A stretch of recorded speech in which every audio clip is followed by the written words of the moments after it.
I'm Amy Morra. I'm a speech pathologist and I do what I love.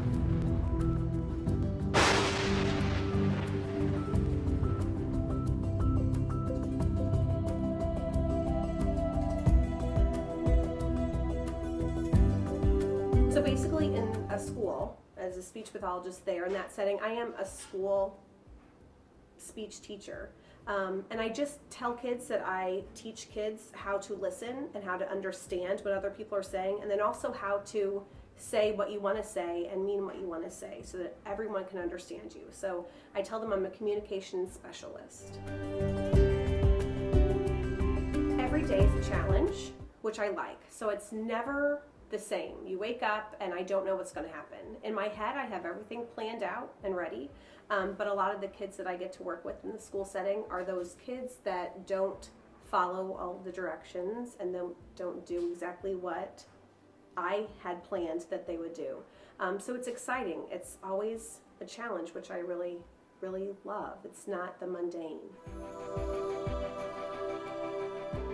So I never knew that it existed for a really long time.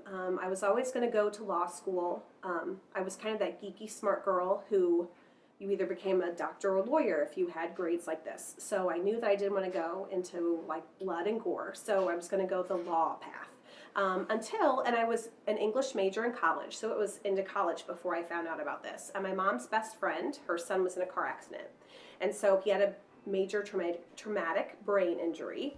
And with that brain injury came a loss of everything, the ability to talk, the ability to walk, tie his shoes, do anything. And so we would go and visit him, and speech pathologists came in, and I thought that job was really amazing because they were getting him to say words. And I was actually in the room when he said, "I love you, Mom," and I will never forget that because I was sitting there thinking, this woman who came in this hospital setting to this person who was like 19 or 20 but was functioning probably like a 2 or 3 year old was able to say, "I love you, Mom."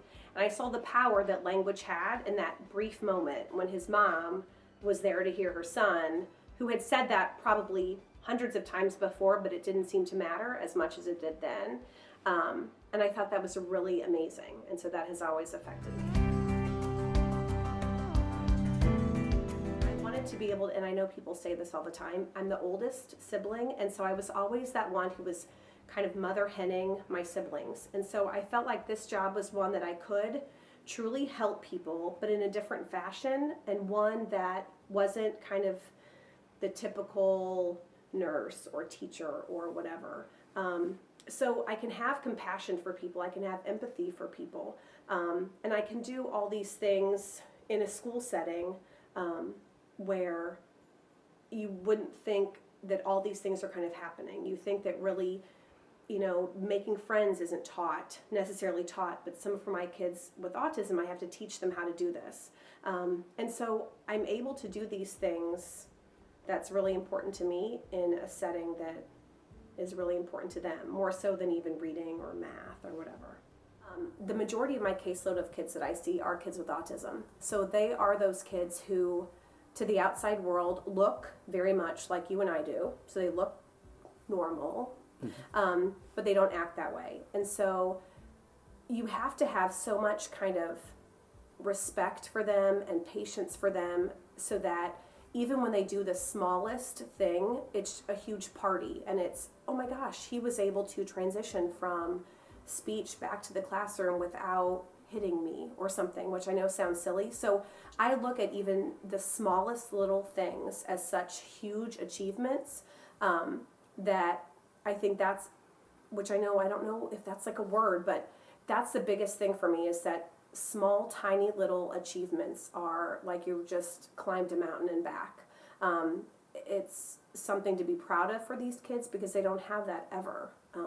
And so it's a huge thing for me, is that I celebrate and reward and get excited for and with these students when they can do little things that other people would just pass over and just would assume that they're expected to do. So I think that's a huge thing for me.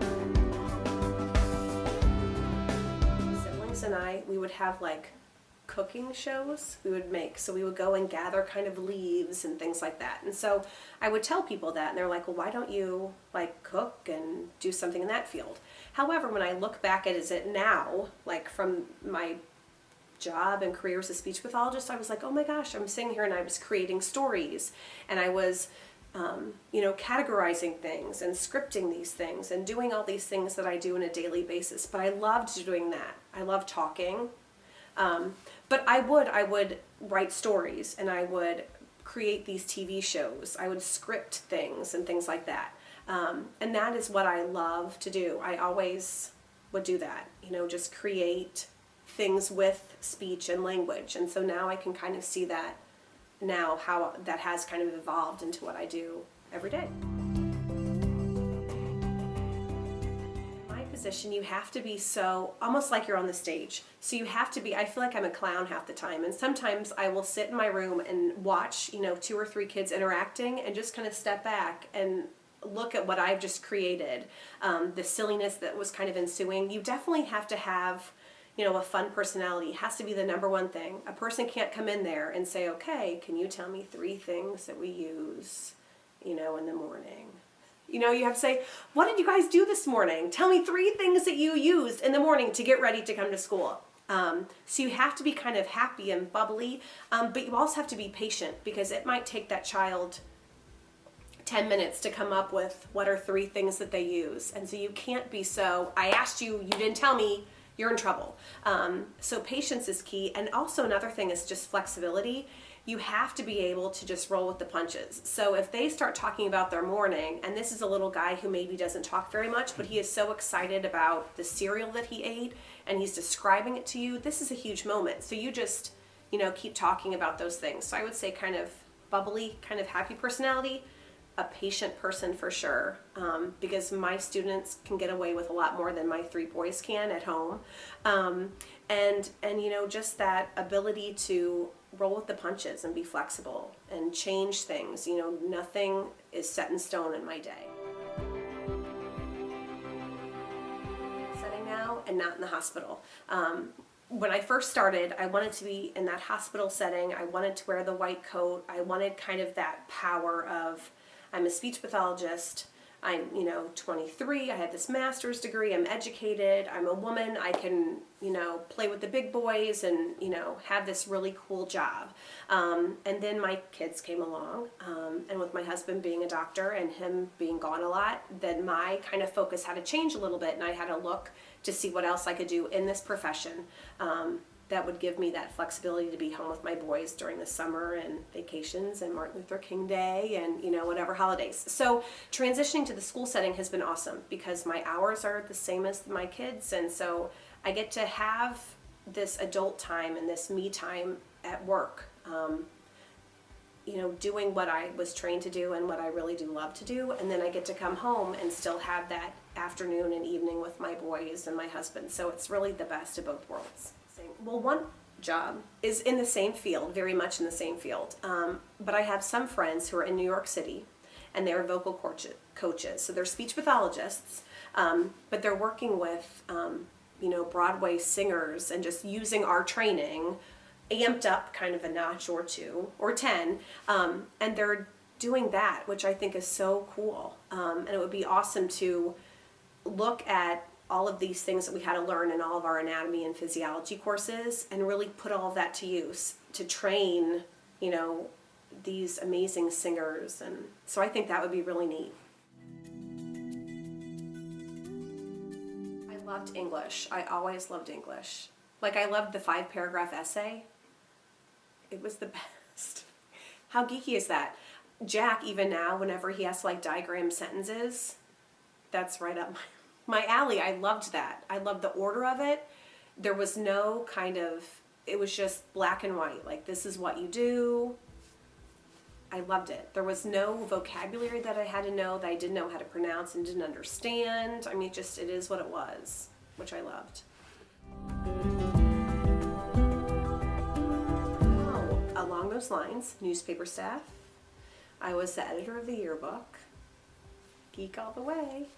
But I did, and I was in Scholar Bowl and Honor Society and all of those Because remember, I was gearing myself to go to law school, so I had to make sure I had all of those things that could go onto that resume.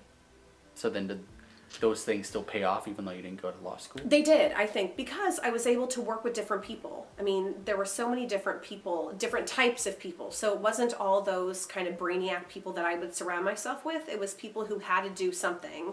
You know, the guidance counselor said, okay, you have to do some sort of extracurricular activity. You're not into sports, so join the newspaper, join the yearbook, take a few pictures. So then I had to kind of get along with those kinds of people. And not that they're bad, but just people who were different than I was. And you had to learn that flexibility, and you had to learn what they were excited about so you could have a conversation with them. And you had to kind of look into their world and understand their perspective for things, which I think greatly shaped what I do now.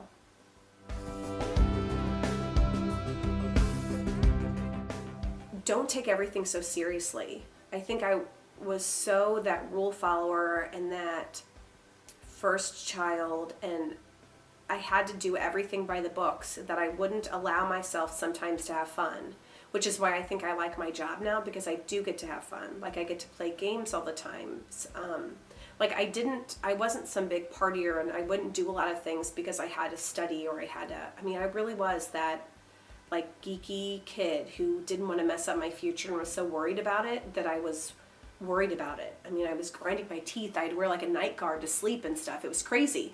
And I would just, really tell myself, just relax and enjoy what you're doing. I mean, still stay focused. I have a motto. It's work hard, be nice. Work hard, be nice. If you're working hard and if you're nice to people, I feel like you'll get through life. It's simple, it's sweet. But I focused too much on that work hard, and I think I maybe neglected some of that be nice component, and that I was just so focused on what I was doing that I think I was missing out on a lot of things that were going on around me. I am Amy Morra, and I do what I love.